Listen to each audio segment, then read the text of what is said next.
belief of an eye for an eye has been around for as long as people have committed crimes. For a long time, it was used as the principle of deciding a criminal's punishment. Today, however, the United States relies on the process of judging a criminal's action through a fair trial. Most everyone agrees with this form of deciding one's punishment. However, they don't all agree with every punishment that can be given. The death penalty was originally outlawed in 1972. The Supreme Court found that states were using it unconstitutionally by violating the 8th and 14th Amendments. However, after setting new guidelines, the death penalty was reinstated in 1976. Today, the death penalty is the most debated punishment, causing people to take sides on whether or not it should be allowed. The death penalty is fair towards both criminals and victims' families and should be allowed to be administered as long as the states follow the guidelines which make it constitutional. The death penalty is effective in deterring criminals from committing crimes. Since its reinstatement in 1976, studies have been conducted to illustrate how the death penalty reduces homicides, especially capital murder. Multiple studies have produced similar results, concluding that the death penalty is a significant deterrent. One specific study conducted from 1978 to 1997 claims that each state execution deters an average of 14 murders annually.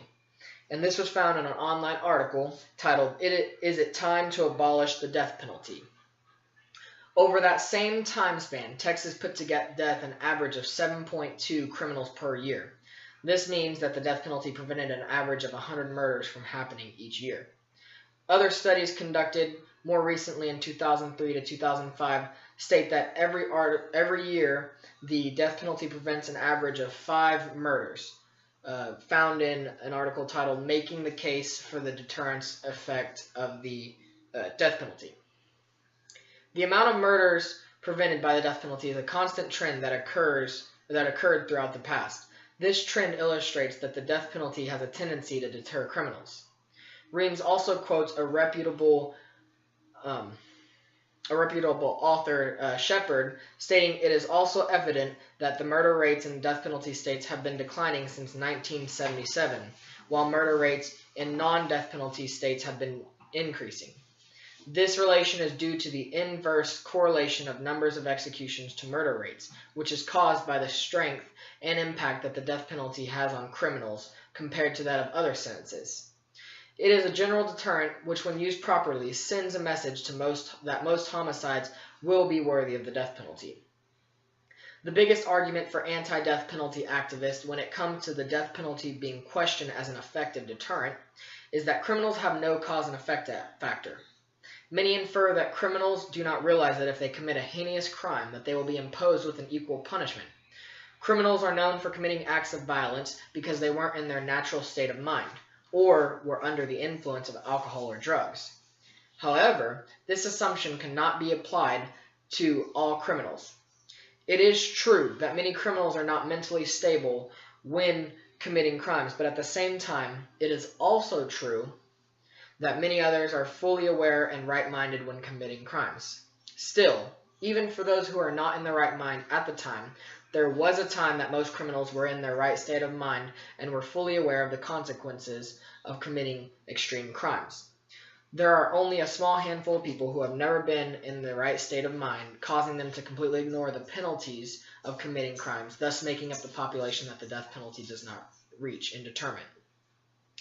Along with being an effective deterrent, the death penalty has been known to be fair and to serve justice. Using the death penalty as a sentence allows for an equal punishment to be administered towards the criminals. Greg Dobbs, or as stated in State Inmates Convicted of Murder Deserve Their Fate, Greg Dobbs, a veteran TV network journalist, gives his commentary on a murder case, stating, "Why should we let this piece of scum live to take another breath, let alone break into another sickening grin when the 4 people he killed at a Chuck E. Cheese restaurant in Aurora 20 years ago never had the chance to breathe again or smile again or make drawn-out appeals for their lives, or say their goodbyes or anything else." As Dobbs stated, this killer was allowed rights that his victims were not. criminals are allowed to live longer and have a fair chance to live by defending their side in court, whereas their victim's fate was decided by the criminal. Edward Koch, a lawyer and politician, examined a certain case which involved a brutal raping of a 48-year-old woman and one of her daughters.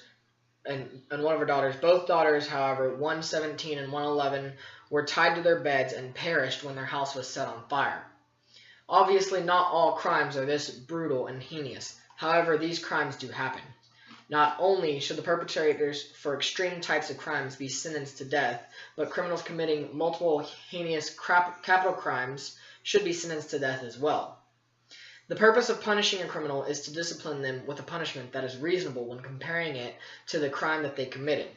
By sentencing a criminal to death for committing multiple capital crimes, we would be giving him an equal or lesser punishment when compared to the wrongdoings he did to his victims. It is safe to say that it is reasonable and fair to kill a murderer. When opposing this view, most would argue that it is unconstitutional for the state to put to death criminals, because it violates the Eighth Amendment, the constitutional ban against cruel and unusual punishment. However, this is not true. As long as the states carry out certain procedures correctly when using death as punishment, the Eighth Amendment specifies when a jury may use capital punishment and how it must be carried out. As long as the states follow these procedures, then capital punishment is found constitutional. The death penalty is effective in deterring crime, fair towards victims' families, and just towards criminals. By allowing the death penalty to be used, we can decrease the amount of crimes committed by the effect it has on others' minds. The national government should keep the guidelines that are in place for the death penalty, while leaving it up to the state governments to carry out the death sentences.